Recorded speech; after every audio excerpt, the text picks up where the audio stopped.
extra money is going to go. Peter White is the Managing Director of the Finance Brokers Association of Australia, and he joins us on the show. Good day, Peter. How are you? Good, thanks, Ross. And you? A bit nervous. I, like a lot of our listeners, have a mortgage, and I'm expecting that I'm going to hear some tough news a little bit later on. How are you feeling about it? Yeah, so we're all in that boat somewhere in regards to having mortgages and what will happen today. This is an unusual piece from my point of view. I've been quite accurate in being able to call what the Reserve Bank was going to do over the past 12, 13 months. This time it's a little bit different.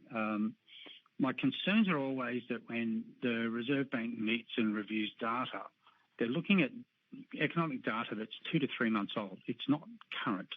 And one of the issues that we know, and that some of the currency we're seeing, is actually the human data, the impact on people, and how they are dealing or not dealing with the circumstances of the rate rises that have already gone up, that is yet to reflect on the information or the data that the Reserve Bank's looking at. So I wish they would pause for, 3 to 4 months before they make another decision, even potentially longer, because we've now seen recently from the Salvation Army, people are sitting there getting food packs, and it's not because they're not paying their mortgages. They're trying to preserve their grocery bill costs so that they still can pay their mortgage. So if you're already getting food parcels now, and that's the only way you're sort of getting through to pay your mortgage, what happens when it goes again? I mean, we've done a couple of pieces of research over the last 2 years, one before rate rises and one after. We know a huge amount of people are struggling just to make their commitments, and they've sold assets, they've used their cash. There's nothing in the reserve tank anymore. And if people are now at this point in time in these food bank lines to put food in the family's mouth, the next step in rate rise is going to be really, really bad. It is. That's something we've got to be can't be dismissive of. From the Reserve Bank's point of view, they've got to listen to this.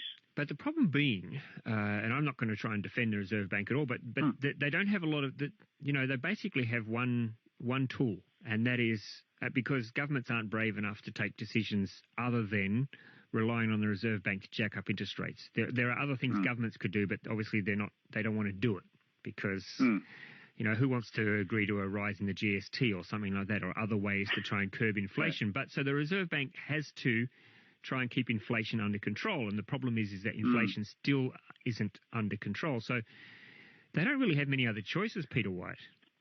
No, they don't. But inflation is trending in the right direction overall. You can think of where we were a handful of months ago from where the inflation data was. So it is tracking the right direction, even though maybe not as quickly as others or the International Monetary Funds and so on would like. But it is on the right style of journey.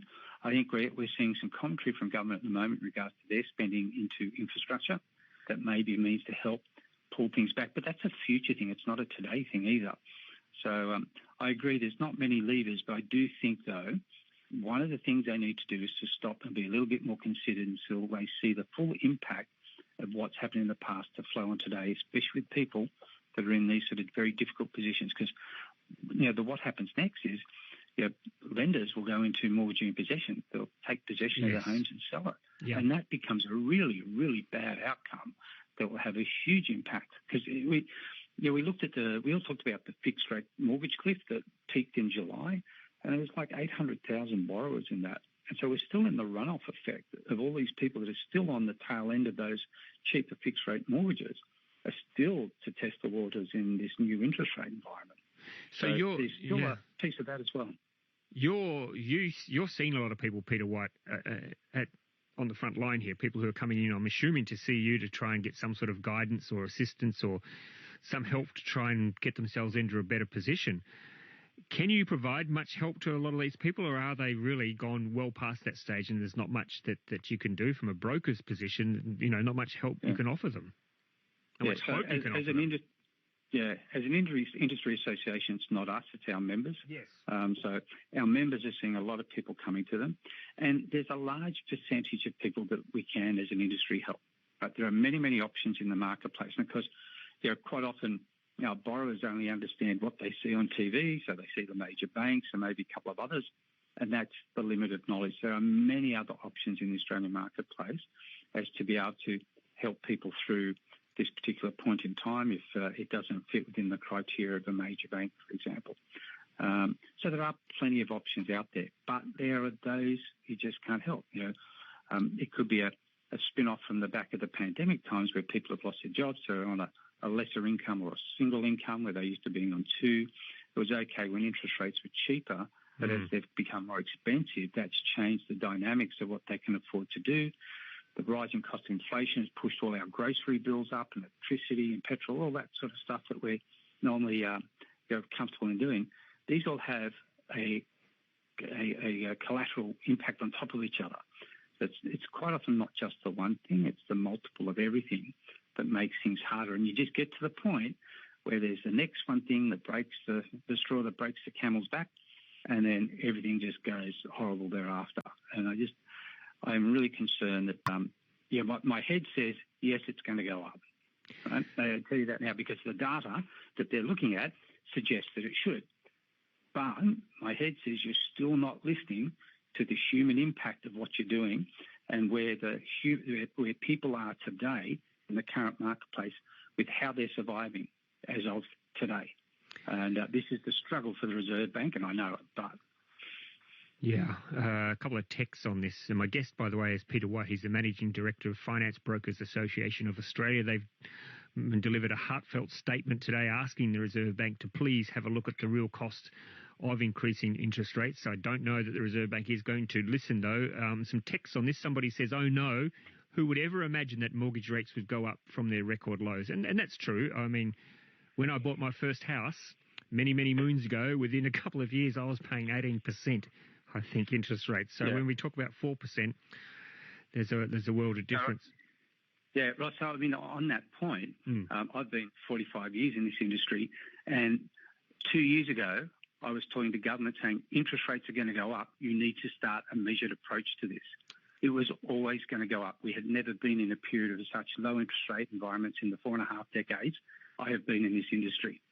It was always going to go up. The problem was it wasn't managed the way it could have been to ensure that we didn't have these sort of issues or conversations today. Yeah.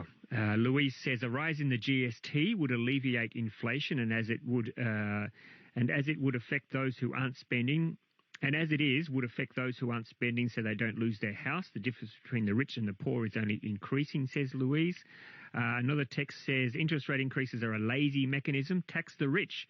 It's only them that are still widely spending and the rest of us are copping it, says C from Dulwich Hill. Another text that says interest rate increases each month. Maybe the Reserve Bank needs to increase 50 or 75 basis points and then wait and see. Another text that says, hey, there only a third of all homes are under mortgage. The rest give those who own their own houses the freedom to shop, spend and definitely add to inflation. Think about it, folks, says Louise.